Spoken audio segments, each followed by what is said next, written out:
ገኛና ኢነርጂ የሚያጠፉ ሰክሰስን የሚከለክሉ ወይም ስኬትን የሚገቱ አደገኛ ሴክሹዋል ኢሞራሊቲ ተብሎ የሚጠቀሱ ኃጢያቶች ዝሙት፣ መዳራት እንዲሁም ደግሞ መንዘርና እነኚህ ሶስቱም የተለያዩ ናቸው።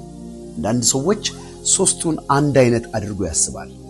ልንገራችሁ፣ ዝሙት ማለት ከጋብቻ በፊት የሚደረጉ ከተለያዩ ሴት ኦር ከተለያዩ ወንዶች ጋር የሚደረጉ ጾታዊ የሆኑ ኮኔክሽኖች ወይም ኮፕሌሽኖች ወይም ደግሞ ወሲባዊ ግንኙነት እርኩሰት ነው ዝሙት። መንዝርና ሰው ጋብቻ እያለው በጋብቻ ላይ የሚያደርጋቸው ስተቶች ወይም ደግሞ የኃጢአት አይነቶች እነሱ መንዝርና ይባላሉ። ሶስተኛው መዳራት ምንም አይነት ሴክሹዋል ኮኔክሽን ሳያደርጉ ወይም የግብረ ስጋ ግንኙነት ወይም ወሲባዊ ግንኙነት ሰው ሳያደርግ በመተሻሸትና በመነካካት የሚደረጉ የፍትወት ማነቃቂያ ነገሮች እነሱ መዳራት ይባላሉ። እግዚአብሔር ሶስቱንም የሚያደርጉትን እድላቸውን በእሳትና በዲን ውስጥ አደርገዋለሁ ብሏል። ከዛ በፊት ግን በእነኛ ኃጢአቶች ውስጥ የሚወድቅ ሰው ኢነርጂውን ወይም የማፍራት ጉልበቱን ነው የሚገታው። ለምሳሌ ነጋዴ ከሆነ ንግዱ አይሳካለትም። ሰራተኛ ከሆነ ገንዘብ አይበቃውም። አገልጋይ ከሆነ ማፍራት አይችልም። ሁልጊዜ ቡቃያን የሚነቀል የተጀመሩ መልካም ነገሮች ተነቅለው ፍጻሜያቸው ባዶ ወይም ምድረ በዳ እንዲሆን የሚያደርጉ አደገኛ ሲኖች ናቸው። ለዚህ ነው ኤፌሶን ምዕራፍ 4 ላይ ለሰይጣን እድል ፈንታ አትስጡት ይላል። በእንግሊዝኛው ዶንት ኦፕን ዘ ዶርስ ነው የሚለው፣ ወይም ደግሞ በሮችን ለሰይጣን አትክፈቱ። እነኚህ ነገሮች የሚያደርጉ ሰዎች በጠቅላላ በሮችን ለሰይጣን ይከፍታሉ። በሮችን ከከፈታችሁ በኋላ የትኛው አጋንንት እንደሚገባባችሁ መምረጥ አትችሉም። የፈለገው አይነት አጋንንት ሊገባባችሁ ወይም ደግሞ የፈለገው አይነት ሰይጣን በር አግኝቶ እድላችሁን ሊያኮላሽው ይችላል።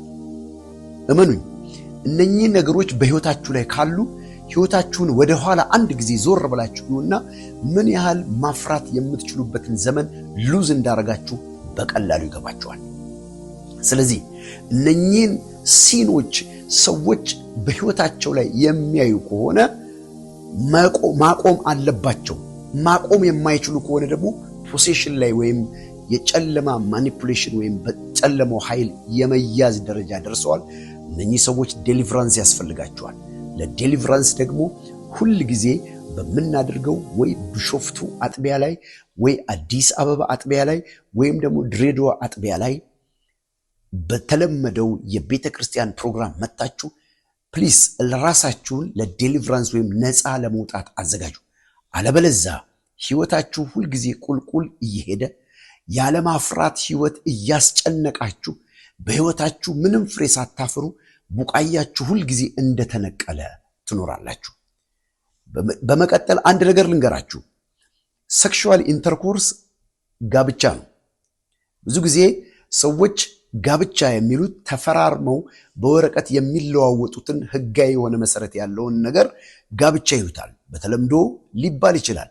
ነገር ግን መጽሐፍ ቅዱስ ሁለቱ አንድ ይሆናሉ ያለው በሴክሹዋል ኢንተርኮርስ ነው። ለዚህ ነው አንደኛ ቆሮንቶስ ምዕራፍ 6 ቁጥር 12 አካባቢ ይመስለኛል ይህንን ብልት ወይም ይህንን ሰውነት ወስጄ ከጋለሞታ ጋር አንድ ላድርገውን አይገባም፣ ሁለቱ አንድ ይሆናሉ ተብሎ እንደተጻፈ ይላል። ስለዚህ ሰዎች በዚህ እርኩሰት ሲሳሳቱ አንድ ነው የሚሆኑት። ገስዋት እስካሁን ከ50 ሰዎች ጋር ተኝታችሁ ከሆነ ከ50 ሰዎች ጋር ጋብቻ ፈጽማችኋል ማለት ነው።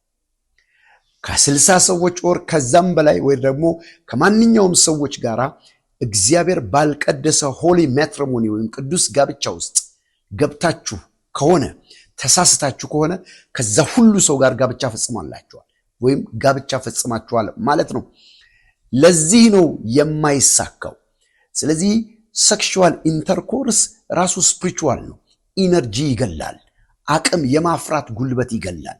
ከዚህ መውጣት ያልቻለ ሰው ዘመኑን ሙሉ በድህነት ባለመሳካት እያለቀሰ ይኖራል። መፍትሄ ከፈለጋችሁ ዩኒት ዴሊቨራንስ መፈታት አለባችሁ። ማቆም ያልቻላችሁ በዚህ ጉዳይ ላይ በጣም የተቸገራችሁ ሰዎች ካላችሁ ይሄንን ስፒሪት ኦፍ ጄዘቤል ወይም በተለምዶ ማሪን ስፒሪት የሚባለውን በውሃ ውስጥ የሚሰራውን ስፒሪት ይሄ መጽሐፍ ላይ ኢሳይያስ የተናገረው በውሃ ውስጥ ያለውን ዘንዶ ገለዋል የተባለው ሴቲቱ የምትሰራበትን የእባብ ኃይል ከውስጥህ ወይም ከውስጥሽ ማውጣት አለብሽ። ይህንን ነገር ባደረግሽ ጊዜ እግዚአብሔር አምላክ ለህይወታችሁ ስኬት፣ ለኑሯችሁ፣ ለአገልግሎታችሁ ሁሉ ማፍራት ትችላላችሁ።